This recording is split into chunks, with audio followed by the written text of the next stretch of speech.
Did you get that last lesson about the article?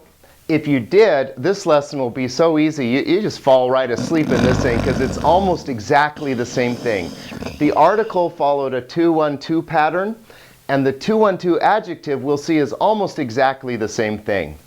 Now, if you didn't understand the article, don't panic because here comes another wave at you. It's really another chance to understand this concept. And what is the concept? Let's back up. Let's try to remember the big picture. Every Greek substantive will tell you its case, number, and gender, right? Its case tells you how it functions in the sentence, and it might be nominative, genitive, dative, or accusative. The number, of course, is singular or plural. The gender, masculine, feminine, or neuter. Okay, so every Greek substantive does that. Now we have nouns, right? And they will be masculine or feminine or neuter. But then we have a whole bunch of modifiers, things that modify nouns or stand in for nouns. So we saw, for example, that the article modifies nouns. It has to be able to be masculine and feminine and neuter because it modifies masculine and feminine and neuter nouns. No surprise here, right? That the adjective also has to be able to modify masculine, feminine, and neuter nouns. And later when we come to pronouns, we'll see that they have to be able to stand in for masculine, feminine, and neuter nouns. So they have to be able to express themselves masculine and feminine and neuter, which is why there are so many forms of these modifiers. Now you might think of it this way. Greek modifiers are very stylish. For example, I would not wear work boots with bare legs, or sandals with dress pants, or I would not wear dress shoes with jeans. No, I would wear work boots with my jeans because I'm going out to work, right? Or sandals with bare feet, or I would wear my dress shoes with slacks. Well, Greek modifiers are very stylish, see? And the modifiers will always match the noun they modify or stand in for in case, number, and gender. Okay? And that's kind of nice. As we get into it, we'll see that it's very clear then this adjective goes with this noun because it matches in case, number, and gender. So we saw in the case of the word logos that it is a second declension masculine noun that follows the pattern logos, logu, logo, logon, logoi, logon, logois, logus. These endings are tacked on, right? All review, right? Okay. And then the feminine noun arche, we saw that it's a first declension noun that follows the pattern arche, arches, arche, archein, archai, archon, archais, archas. And we saw that ergon was a second declension neuter noun that followed the pattern ergon, ergu, ergo, ergon, erga, ergon, ergois, erga. Okay, that's all review, right? Reviewing a bit more here, we saw with the article that it had to be able to be masculine and feminine and neuter, and here's what it looks like in all of its forms. In the masculine, it follows second declension, in the feminine, first declension, in the neuter, second declension, and there's what it looks like. Attaching the article to our nouns, we can see that the endings line up almost exactly. Ha, logos, tu, lagu, to, lago, ton, logon, hoi, lagoi, etc. In every case, the article looks very much like the endings of the nouns. So we can see that it's following a 2-1-2 pattern. So here it is. No further ado, your first Greek adjective, agathos. Agathos means good. It is a 2-1-2 adjective, and I think if you look at those endings, they will look very familiar to you. Compare the endings of agathos with the article. And you see that these are just the noun endings. The 2-1-2 pattern applies to the article, and it applies to this adjective, agathos, which changes forms to show you its case, nominative, genitive, dative, or accusative, number, whether it's singular on the top here or plural down below, and its gender, masculine, feminine, or neuter. And it does this in a very slick way that helps it to adapt to any noun it may meet. It will match every noun it meets in case, number, and gender. Slapping that bad boy onto our paradigmatic nouns here. Logos, remember, a masculine noun meaning word. Arche, a feminine noun meaning beginning. And ergon, a neuter noun meaning work, okay? When we slap good onto these nouns, we see that good in Greek changes. For example, look at it change gender. It's agathos, logos, that's masculine. But if we're talking about arche, a feminine noun, it becomes agathe. Agathos became agathe so that it could match this feminine noun. Yay! Or if we're talking about ergon, a work, which is a neuter noun, it becomes agathon, a neuter form of good. Okay? Not only does it change to match gender, notice how it changes to match case. Let's just look down the first declension for an example here. He agathe arche, the good beginning. Okay? But if we want to talk about a genitive form, tes agathes arches. Notice how everything changes form to match the noun. Or te agathe arche, the dative form, to the good beginning. Or the accusative form, tein agathein archein. And if you will take some time, please, and just look at this chart and notice how in every box, agathos is modifying to match the noun that it is connected with. Okay, so it changes form to show us its gender. It changes form to show us case. It also changes form to show us number.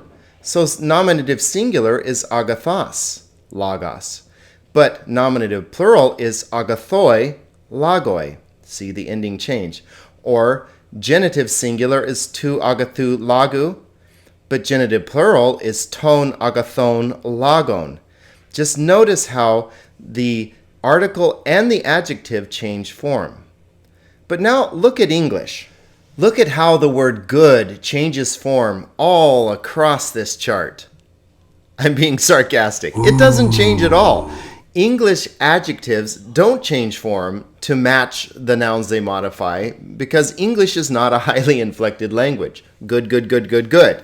We've already seen this, right, with the article the, where we have the article changing form to match the noun it modifies.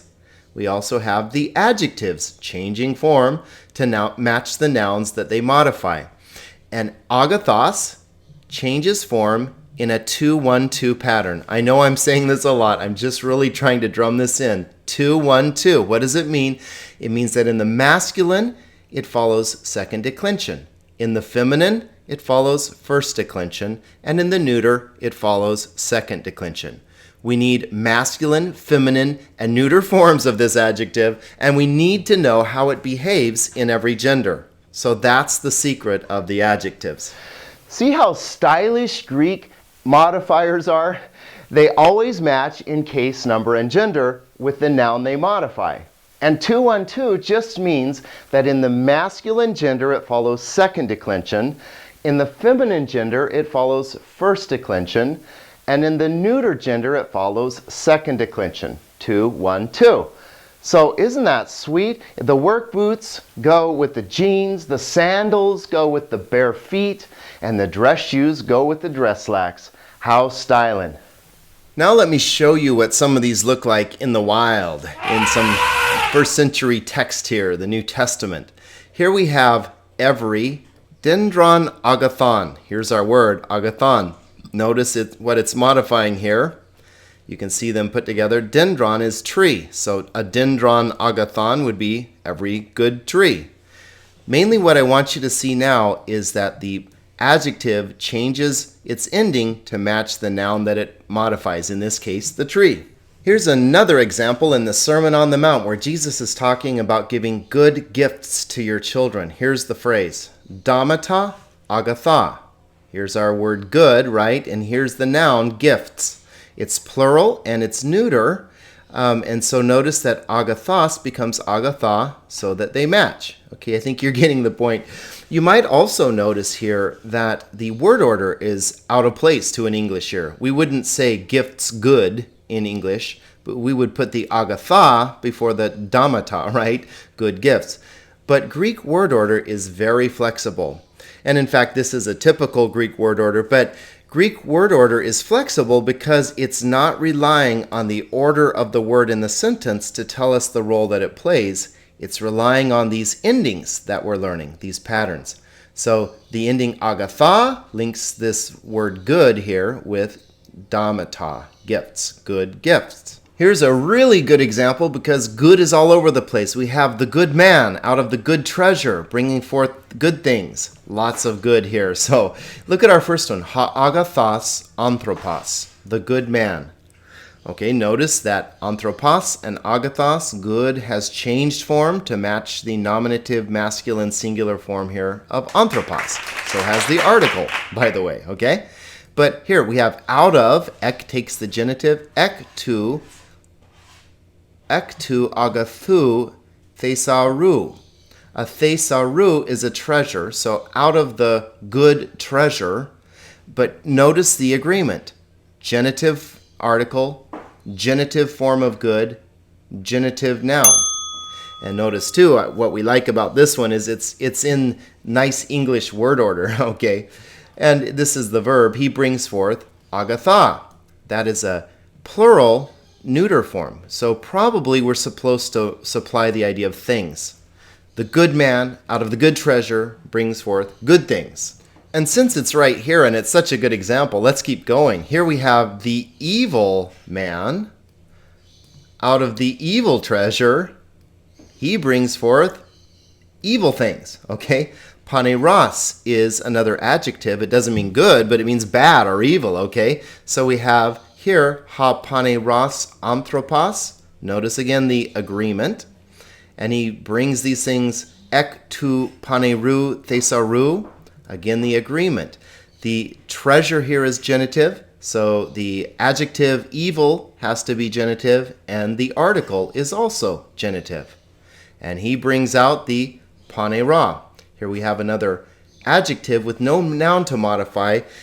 The writer here is assuming that you know that it's obvious from the context. Evil things, or just evil in general. But this is an adjective really kind of acting like a noun. We'll talk about that more later. Turning now to your color-coded text, here we have an adjective alethanon, which means true. Now let me remind you, the adjectives are colored this sort of off red color, okay? So we have the true light. But now let's look at this phrase here because this is an interesting one.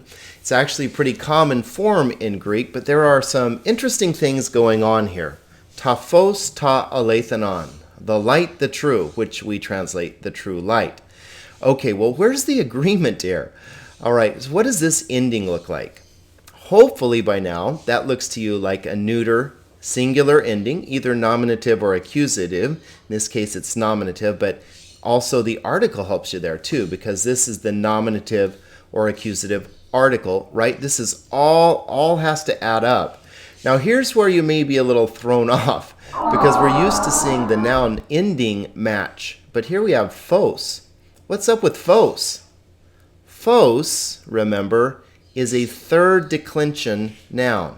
So remember that phos in its nominative singular form is just phos, okay? So here we have a second declension pattern matching with a third declension pattern, but let me try to underline something very important to you. The declension doesn't have to match. Only the case, number, and gender has to match. And that happens here. We have a neuter singular here, we have a neuter singular here. So that's cool. Maybe it's a little confusing, but it's cool. All right, and then also notice this pattern. The light, the true, very not like English, but very common in Greek. Ta phos ta alethanon. That's a very common way to use the adjective. You'll say article, noun, article, adjective, and that's a pattern. The light, the true. You'll see that pattern a lot. Here's another one in verse 14. Now, don't worry right now about monogenes, but if you would look at this word, pleiris, means full of grace. So here's our adjective, here's our noun. Where's the match here? Ace, what does that look like to you? Hopefully, that looks like a genitive feminine, right? Singular, pleiris. Now, charitas, what's going on there? This looks like a nominative or something. No, it's not. Remember that in the third declension, and the word charis is a third declension feminine noun. Okay, it's a feminine third declension. This is a genitive singular ending. So that's exactly what we have. Genitive feminine singular, genitive, feminine, singular. Again, the declension doesn't have to match, just the case, number, and gender. Now take a look all the way down in verse 33 where we have the Holy Spirit in pneumati hagio. Okay, in takes the dative, so we expect the dative. Spirit here, pneumati hagio. Now where's the agreement here? Well, this is dative singular, right? Hagios is our lexical form. Hagio would be dative singular. Hopefully you recognize the little iota subscript. And remember, pneuma is another one of our third declension friends here, right? That's a neuter, but here's the ending. So it's a dative singular in both cases. So you get all kinds of clues, but the point is the noun always matches the modifier in case, number, and gender. Now skip all the way down to verse 39 and let's look at decate, 10th here. Like decade, right? So decate, 10th hour. Here's our noun, hora ein hos decate. The hour was as the 10th. It was about the 10th hour, right, is our translation here. But here, notice the agreement. Hora is feminine first declension, and here's our ending. And here is our feminine first declension ending with decate. So again, it agrees in case, number, and gender. So when we want to look up one of these words, how will we know that it's an adjective and not some other form of speech? Well, let's look at that. Remember, when we looked at nouns, they were listed like this. We had the noun, and then the genitive form, and then an article, which told us if it were masculine, feminine, or neuter. So, hemera, os, he, tells us that hemera is a feminine noun, and it follows first declension, because the os is the first declension genitive ending. And we see the same with hamartia as he, basilea as he, doxa ace he. These are all first declension feminine nouns. And similarly, remember that we learned to when we look up a second declension noun, it would be listed noun, genitive ending, and then again the article to tell us its gender. So anthropos is a masculine noun, and it follows second declension because u is the second declension genitive ending. Theos, u ha, kurios, u ha, etc., etc. So we looked up these words, we saw that they are nouns, we saw their gender, we saw their declension by the genitive ending. Second declension neuter nouns were listed like this. We would have the noun, again the genitive form, and then the ta tells us that we're looking at a neuter word. Ergon, u, ta. Ta tells us it's neuter. U tells us it follows the second declension. Teknon, u, ta, euangelion, u, ta, etc., etc. Remember that in the third declension, same thing, right? We get the noun, we get its genitive form, and we get an article to tell us what the gender is. So, aner, andros, ha. The ha tells us that this is masculine. Andros tells us that it follows third declension. Because remember, the third declension genitive ending is not u, but os. Okay, same thing here for woman. Gune, gunaikas, he. So this is a feminine noun, follows third declension. Okay, so that's how nouns work. Now take a look at some adjectives. These are some of the most common adjectives in the New Testament. And let's start with just hagios. Hagios means holy, okay? It's hagios, on. Now what's missing here? No article, right? So wait a minute, where's the article? How will we tell if hagios is masculine or feminine or neuter?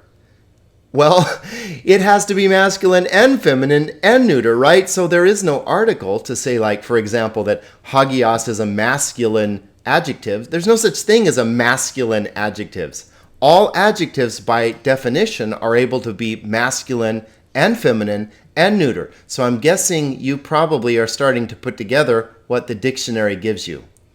The masculine form, hagios, the feminine form, hagia, and the neuter form, hagion. Now these are the nominative singular forms, right? And it's assuming that you can take your chart and build all of the cases and all of the numbers with those three clues right there. So here we have our masculine, feminine, and neuter form of paulus, which is a little bit odd. I have the full paradigm on the next page. Same with megas. And just kind of get used to that. Every rule has an exception, but I think you'll see when you look at these charts, they're not going to throw you very much. They're pretty regular. Here's our agathos, right? Allos means another. I might as well just go over these with you. Idios means one's own. Heteros means other. Dikaios is a very important word, means righteous. Paneros means evil. Agapetos means beloved. Pistos means faithful. Presbyteros means elder. Mesos means in the midst of, in the middle, that sort of thing. And Makarios means blessed. Monos means alone. And again, in every case, you can see it gives your masculine form, and then the ending for the feminine, and the ending for the neuter form. That's how they will be listed in the dictionary. When people start to study Greek, they often freak out because they see all these variations and changes, and it just looks so completely hopeless. The key to Greek is learning to see patterns. And the fact is that there are not that many patterns. It's not like a million patterns. It's a dozen or so, or maybe a couple of dozen at most as we get into verbs and stuff, but it's not that hopeless. As you begin to recognize these patterns, you begin to understand Greek. I mean, how do you think it was possible that Galilean peasants were able to speak Greek? I mean, it's because they heard these things and they learned to recognize the patterns. That's all we're trying to do right here. And we've seen today a pattern called the 2-1-2 pattern, which is just the way that certain adjectives change form to show you their case, number, and gender in their masculine and feminine and neuter genders. Now we've seen it already, right? We saw it follows the same thing for the article, and we've seen that there are certain nouns that follow second declension and first and second. So all of these patterns are things we will see over and over again. So it's not like every part of speech you have to learn a whole bunch of other new information. It's not the case. Once you learn to see the patterns, they apply everywhere. And again, there aren't that many. Now, are you still lost? Am I not convincing you with this? I'm trying my best. But let me encourage you, even if you are a little bit lost right now, getting lost can be fun. I know that when I go backpacking, I'm almost disappointed if I don't get lost. I like to get off the trail. I like to get down in some canyon somewhere and get out my map and try to figure out where I am. And invariably, I do get lost. I have a horrible sense of direction, so I'm always getting lost. But that's part of the fun. And you know, like, oh, what could that peak be? And how does this all make sense? And you know what's fun is that as you begin to try to sort this out, you come up over a ridge and suddenly it all makes sense. Oh, I went down the wrong canyon. The lake's over there.